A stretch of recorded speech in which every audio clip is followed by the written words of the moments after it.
आखिर पूरे देश में अरावली पर सरकार के कदम से सड़क से लेकर सोशल मीडिया तक घमासान क्यों मचा हुआ है? क्यों हर जगह सेव अरावली के नारे से लेकर मुहिम चलाए जा रहे हैं? आखिर सुप्रीम कोर्ट में सरकार के जवाब ने क्यों बढ़ा दी है चिंता? और ताजा विवाद की असली वजह क्या है? चलिए जानते हैं। दरअसल अरावली सिर्फ पत्थरों और पहाड़ियों की श्रृंखला नहीं है, बल्कि उत्तर भारत की जीवन रेखा है। यही पर्वतमाला थार मरुथल की रेत, लू और धूल भरी आंधियों को दिल्ली, हरियाणा, पश्चिमी उत्तर प्रदेश और राजस्थान के उपजाऊ इलाकों तक पहुंचने से रोकती है। यही अरावली भूजल को रिचार्ज करती है, जंगलों और वन्य जीवों को आश्रय देती है और करोड़ों लोगों को सांस लेने लायक हवा उपलब्ध कराती है। लेकिन आज यही अरावली एक बार फिर सियासत, कानून और पर्यावरण के टकराव का केंद्र बन गई है। सुप्रीम कोर्ट में सरकार की ओर से दाखिल एक जवाब के बाद राजस्थान, हरियाणा, गुजरात और दिल्ली तक सोशल मीडिया से लेकर सड़कों तक हंगामा मचा हुआ है। सवाल सिर्फ कानूनी परिभाषा का नहीं, बल्कि आने वाली पीढ़ियों के भविष्य का है। दरअसल अरावली पर्वत श्रृंखला को लेकर सुप्रीम कोर्ट में सरकार की ओर से दायर जवाब के बाद राजस्थान समेत 3 अन्य राज्यों में राजनीति गरमाई हुई है। सोशल मीडिया से लेकर राजनीतिक गलियारों तक इस मुद्दे पर लोग मुखर हैं। पर्यावरण विशेषज्ञों से लेकर आम जनता सरकार की नीति पर सवाल उठा रहे हैं, जबकि विपक्षी दल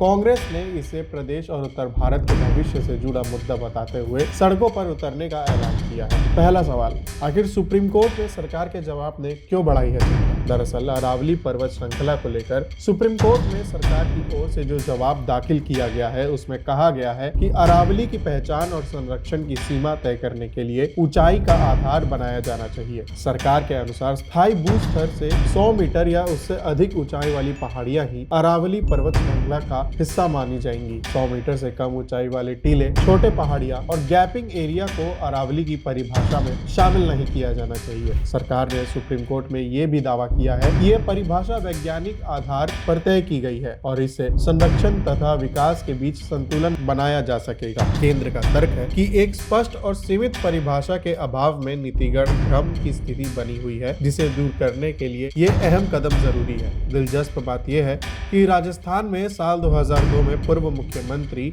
अशोक गहलोत ने भी इस परिभाषा को स्वीकार किया था। उस समय ये राजस्थान में 100 मीटर या उससे ऊपर की पहाड़ियों को अरावली मानकर खनन कार्य हो रहा है। दूसरा सवाल, ताजा विवाद की असली वजह क्या है? दरअसल FSI forest survey of India ने 10,000 पहाड़ियों को अरावली बताते हुए इन जगहों पर खनन काम को रोकने के लिए कहा है। इसके खिलाफ राजस्थान सरकार सुप्रीम कोर्ट तक गई, जहां कहा गया कि इससे सारे खनन काम बंद हो जाएंगे। सुप्रीम कोर्ट ने नए सिरे से कानून बनाने के निर्देश देते हुए कहा कि पुराने खनन कार्य जारी रह सकते हैं। इसके लिए उन्हें फिर से परमिशन लेनी होगी कि वो खनन और पर्यावरणों के नियम का उल्लंघन नहीं कर सके। ताजा अपडेट के अनुसार करीब 8,000 जगहों पर फिर से खनन गतिविधियों को परमिशन मिल गई है, जबकि सुप्रीम कोर्ट के निर्देश पर बनी कमेटी की रिपोर्ट तैयार करने पर नियम बनाने में 2 साल का समय लग सकता है। तीसरा सवाल, आखिर क्यों खतरनाक है नई परिभाषा? दरअसल खनन कार्य के लिए कथित सरकारी मिलीभगत से